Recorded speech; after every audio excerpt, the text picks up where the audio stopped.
એક સમય એવો હતો રાજાશાહીમાં અફવા નીકળી હતી, બનેલી સૌરાષ્ટ્રની હકીકત છે કે મેપાવણકરને ભગવાન મળ્યા, સાવરકુંડલાના મેપાવણકરને ભગવાન મળ્યા, મેપાવણકરને ભગવાન મળ્યા, એવી અફવાએ વેગ પકડ્યો.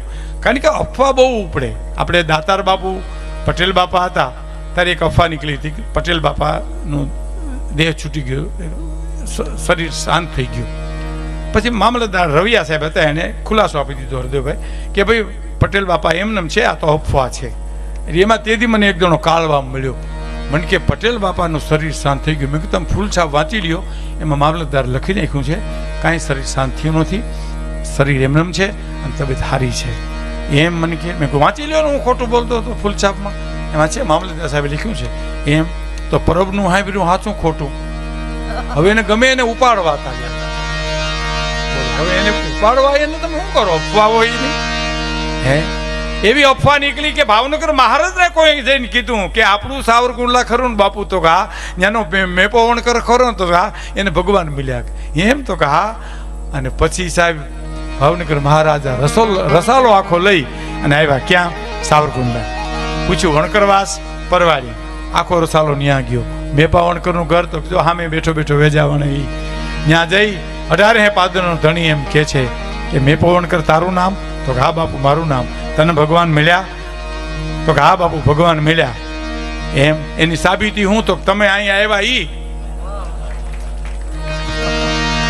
તમે વગર બોલાવ્યા, ગંગાજળ 18 પાદરનો ધણી ગંગાજળ કુળ કહેવાય, ઈ મારે આંગણે આવે, મને ભગવાન મળ્યા. અહીં સાબિતીનો પ્રસંગ આપણે કહી દઉં. જે સંપ્રદાયમાં આખો પરિવાર છે, જેઠાભાઈ એનો પરિવાર સ્વામિનારાયણ સંપ્રદાયનો, જુનાગઢની ઘટના બહુ જાણીતી, તમે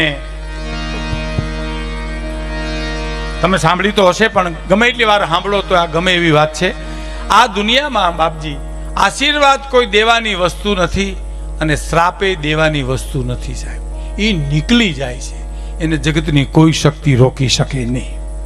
શ્રાપ પણ નીકળી જાય, આશીર્વાદ પણ નીકળી જાય, એને જગતની કોઈ સત્તા રોકી શકે નહીં. એવી જુનાગઢની ધરતીનો આ પ્રસંગ. બાવલો કઠિયારો, એની બેન લાડલીબુ નાનપણમાં માવતર મરી ગયેલા. આપણે ત્યાં કહેવાનું છે કે નાનપણમાં જેના માવતર મરે એને ચારે દસ્યુ ના ભાઈ મરે બાવા હારીએ તો બેની મરે દસ જાય, પણ બાળાપણમાં જેના માવતર મરે એને ચારે દસ્યુ ના ભાઈ. એ કઠિયારા ભાઈ બેન લાકડા વેચી વેચીને પોતાનું ગુજરાન કરે. લાડલીબુ એની બેન, બાવલો એનો ભાઈ. એકવાર બાવલે આવીને એટલું કીધું, બેન ભાઈના પ્રસંગો અદભુત છે. હું બીજા દોરમાં રજૂ કરીશ તમને, મને સેજ યાદી આપજો એટલા પૂરતું. પણ બેન ભાઈના સંબંધો અદભુત છે સાહેબ. બેનને ભાઈ વિદાય કરે અને વિદાય કર્યા પછી ઝાલાવાડની ધરતીમાં બેનનું હારું હોય અને ન્યા ઠેહ લાગે અને ભાઈ કાપડું દેતો કે ન દેતો હોય, પણ ઠેહ લાગે એટલે ખમા મારો ભાઈને. એ બેનના મોઢામાંથી શબ્દ નીકળે. એ બેનને આવી અને બાવલાએ એટલું કીધું, લાડલીબુ ભૂખ બહુ લાગી છે. ભૂખ છે ને તો ગજબ છે સાહેબ. વિપતના વાદળા જેને વરિહાવને ખબર પડે, માથાના હબાકા જેને નીકળાવને ખબર પડે, વીછીના ડંખ તો જેને લાગ્યા હોય એને ખબર પડે. દુલાકા કેમ લખ્યું છે કે ન પૂછો કોઈ દુખિયાની વાતું રે, વાતડીએ રેમંડ ડોલે. ન પૂછો કોઈ ગરીબો ને વાતું રે, વાતડીએ રેમંડ ડોલે. માવતર મરી ગયા ને ગરીબાઈ હાટો લઈ ગયેલી બેને એટલું કીધું, ભાઈ ઘરમાં કાંઈ નથી, હું ભૂખી બેઠી છું. મને એક પ્રસંગ યાદ આવે છે. આંસુ છે ને એ મૂડી છે આપણી. આપણો દેશ છે ને એ આંસુનો દેશ છે. સંપત્તિને પૂજનારો આ દેશ નથી, રાજા રજવાડાને પૂજનારો દેશ નથી.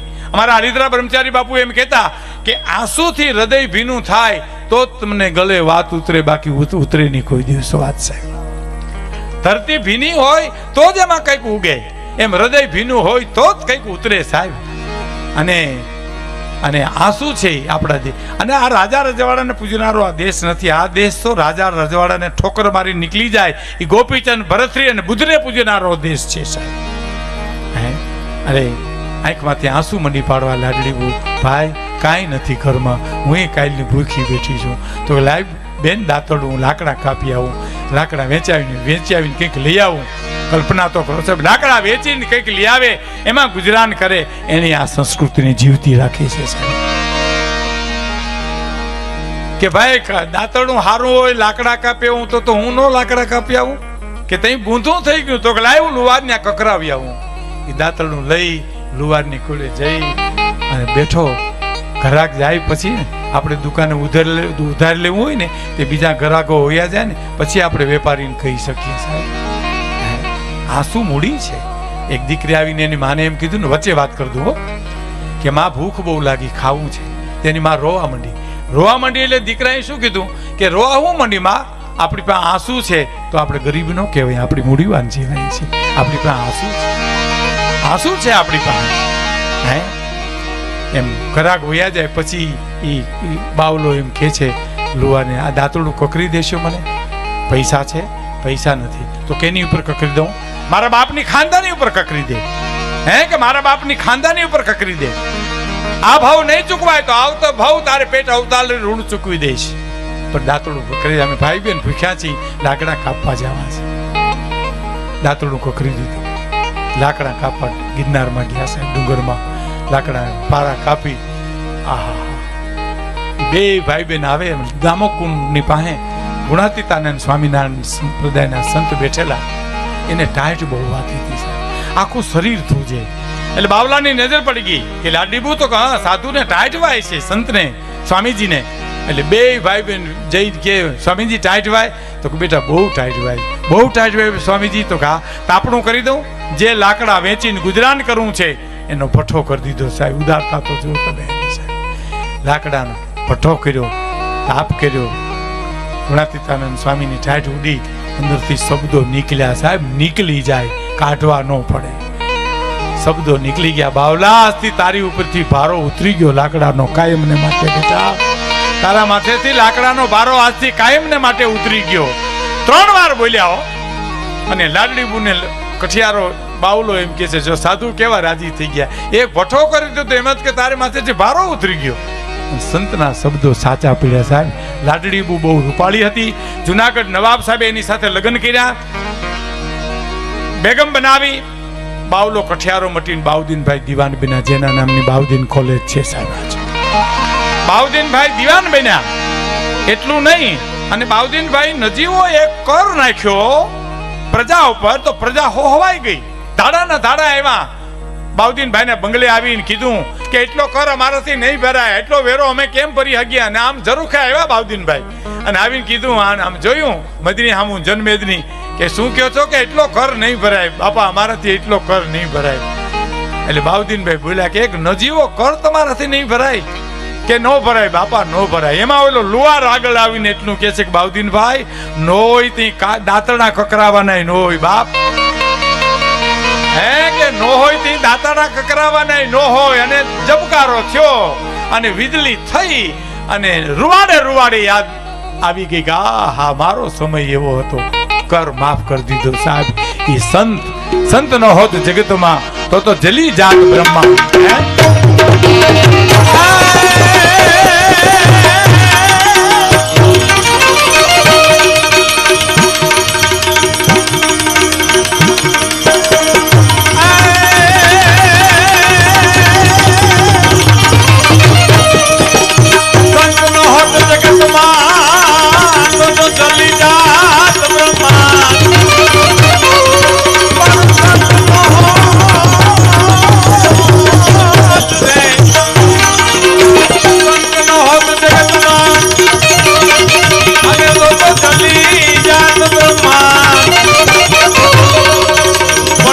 જ્ઞાન કેરી લેતી